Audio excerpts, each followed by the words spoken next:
नमस्ते साथियों। आउटसोर्स अस्थायी ठेका संबंधित दैनिक वेतनभोगी मास्टर रोल या अन्य अस्थायी कर्मचारियों को लेकर कोई भी अपडेट या जानकारी होती है वो वीडियो एवं चैनल के माध्यम से आप तक जरूर पहुंच जाती है। तो जैसा कि आपने थंबनेल देखा है, ईपीएफओ से खबर है और 3 दिन के अंदर आपका जो पेमेंट है, यदि सेटल्ड आपने ईपीएफ के लिए अपना अप्लाई किया हुआ है फार्म, तो 3 दिन के अंदर आपके अकाउंट सेटल्ड हो जाएगा। उसके 2-3 दिन बाद आपके खाते में पैसा आ जाएगा, ऐसे ही ईपीएफओ से जानकारी है।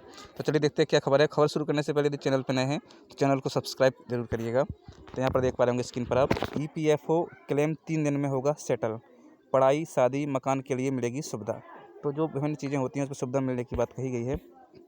तो नई दिल्ली से खबर है। तो यहाँ पर अब केवल 3 दिन में ही अपने और परिजनों के इलाज, बच्चों की पढ़ाई, शादी या खुद का मकान खरीदने के लिए अपने पीएफ खाते से तुरंत आंशिक निकासी कर सकेंगे।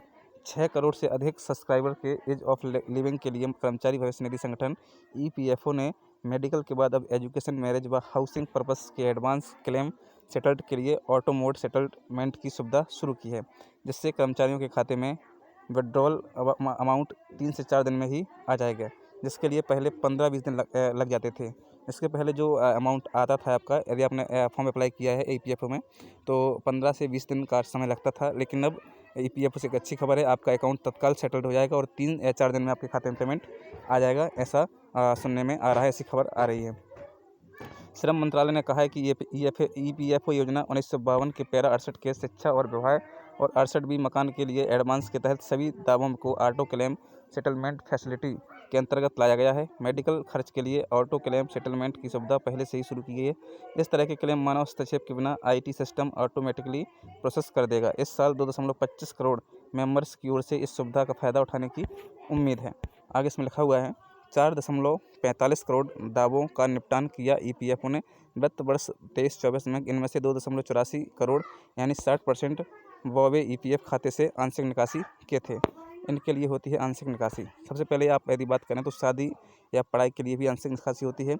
इसमें लिखा हुआ है, साल तक के योगदान किया है तो शादी, बच्चों की 10वीं के बाद की पढ़ाई के लिए कुल योगदान प्लस ब्याज का 50% हिस्सा निकाल सकते हैं। यह निकासी पूरे सेवाकाल के दौरान 3 बार की जा सकती है ना। शादी पढ़ाई का हो गया। फ्लैट का रेनोवेशन है, उसके लिए यदि अगर आपने 5 साल तक पीएफ में कंट्रीब्यूशन किया है तो आप घर की मरम्मत के लिए अपनी monthly salary basic plus DA का 12% या 12 गुना तक निकाल सकते हैं। इस सुविधा का इस्तेमाल सेवाकाल के दौरान अधिकतम 2 बार हो सकता है। यदि आप फ्लैट का कुछ रेनोवेशन करते हैं तो आप 2 बार ही पूरी अपनी लाइफ में इसको निकाल सकते हैं ना। घर की खरीद के लिए अगर 3 साल तक पीएफ में कंट्रीब्यूट किया है तो फ्लैट की खरीदारी का या घर निर्माण के लिए कुल पीएफ फंड का 90% तक निकाल सकते हैं। इस सुविधा का इस्तेमाल पूरे सेवाकाल में सिर्फ एक बार किया जा सकता है। लोन रिपेमेंट है ना, 10 साल तक पीएफ में कंट्रीब्यूटेड किया है तो होम लोन के रिपेमेंट के लिए अधिकतम 36 महीने की सैलरी यानी बेसिक प्लस डीए की निकासी कर सकते हैं। इसका इस्तेमाल सिर्फ एक ही बार किया जा सकता है। अब निकाल सकते हैं 1 लाख रुपए। ईपीएफ सदस्य अब खुद या अपने परिवार के किसी सदस्य के इलाज के लिए पीएफ खाते से 1 लाख रुपए तक निकाल सकते हैं। पहले यह सीमा 50,000 रुपये थी। ईपीएफ से आंशिक निकासी टैक्स की होती है, बशर्ते ईपीएफ में कम से कम 5 साल तक योगदान किया हो। यदि आप 5 साल से पहले आंशिक निकासी करते हैं तो निकासी योग्य राशि पर 10% टीटीएस चुकाना होगा। बेज लिमिट 21,000 करने पर विचार। ईपीएफओ बेज लिमिट वेतन सीमा को 15,000 रुपये से बढ़ाकर 21,000 रुपये कर सकता है।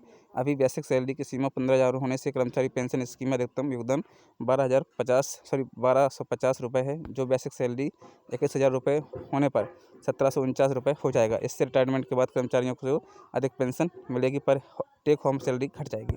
तो ईपीएफओ से खबर थी, दिल्ली से खबर थी।